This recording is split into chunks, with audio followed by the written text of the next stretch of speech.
இந்த பாடலின் மூலம் சிவவாக்கிய சித்தர் ஒன்றே குலம், ஒருவனே தேவன் என்றும், இறைவன் ஒருவனே, அவனே இந்த பிரபஞ்சத்தின் தலைவனான ஈசன் என்று கூறுகின்றார். சக்தியும் சிவனும் ஒன்றாகி இந்த உலகம் அனைத்திலும் ஒன்றான சிவமே எல்லாமாயிருக்கின்றது. இதனை சக்தியாகிய உடலையும் சிவனாகிய உயிரையும் ஒன்றில் ஒன்றாக்கி ஒன்று தியானித்து சிவமாகிய மெய்ப்பொருளை உணர்ந்து கொள்ளுங்கள்.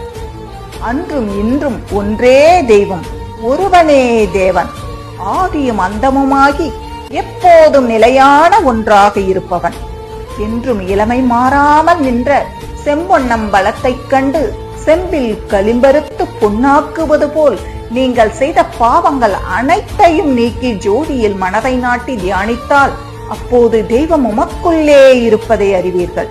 அதுவே சிவம் என்று சிவவாக்கிய சித்தர் கூறுகின்றார்.